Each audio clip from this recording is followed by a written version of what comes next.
Welcome and thank you for coming today. I am Joyce Beatty and I'm very proud to be here supporting President Obama's message and vision for young folks. And what a great backdrop for us to be right here on the grounds near Otterbein University. It is a perfect backdrop to discuss an issue that has been dominating the news and media, and thank you media for being here, and that is the affordability of higher education.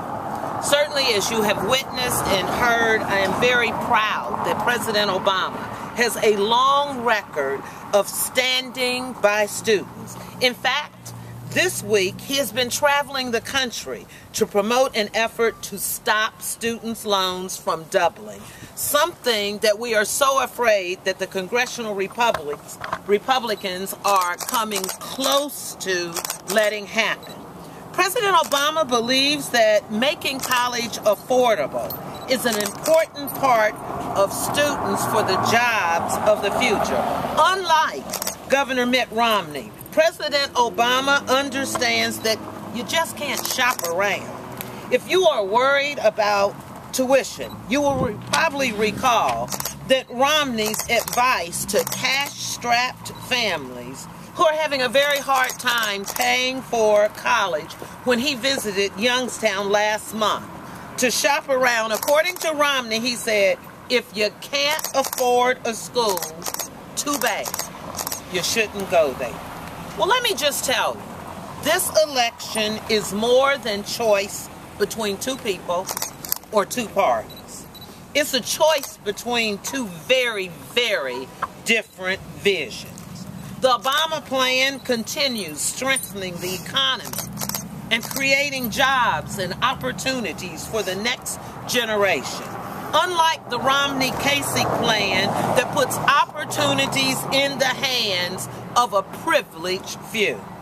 You see, it's more than a little ironic that Governors Romney and Kasich are here today at Otterbein University to tout a so-called vision for young people, giving their dismal records on issues affecting Ohio students and the middle class. But you see, it makes sense. When you look at their record of undercutting hard-working families and making college less affordable, it appears that they are like two peas in a pod. If you want to know what the Romney presidency will look like, all you need to do is look at what's happening here in Ohio. And let me just tell you, as a former college administrator at a 2-year institution in Ohio and a 4-year institution, I can tell you that getting a higher education is the most important investment that a person can make in their future. When Romney called Ryan's budget marvelous, this is a budget that doubles students' loans interest rates while cutting Pell Grants and other programs that helps our students afford college. Marvelous is not the word that comes to mind to me. Ohio's governor has launched his own war on students, slashing the state's source of funding for Ohio's university and causing tuition rates to increase all across the state. Let's also look at what we need to see is happening when we talk about education. You can't not talk about jobs.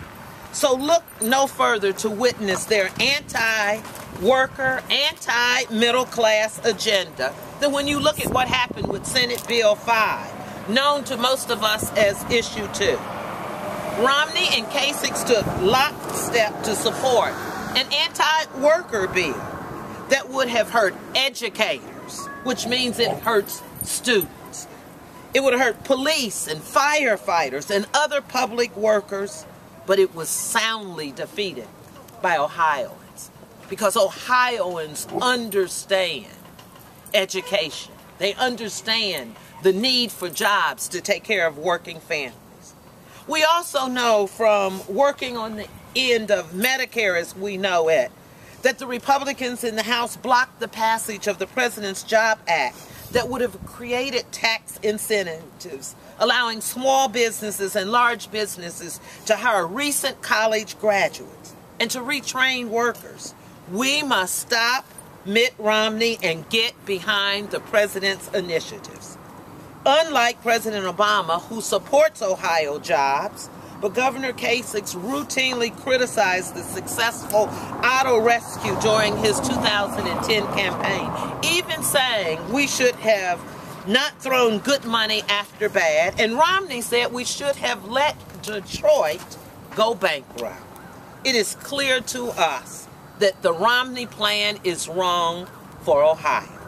The auto industry supplies over 1 million jobs in Ohio and accounts for 1 in every 8 jobs. And we know just how wrong both of them were on President Obama's decision to step in and save the auto industry. We need to invest in our families. We need to invest in students in higher education, because investing in higher education is part of the long-term solution for our economy. Wonderful day for us to understand why our president and our first lady understands the value of education. And now I would like to introduce Molly Loar, who will talk about what the Romney plan will mean for students.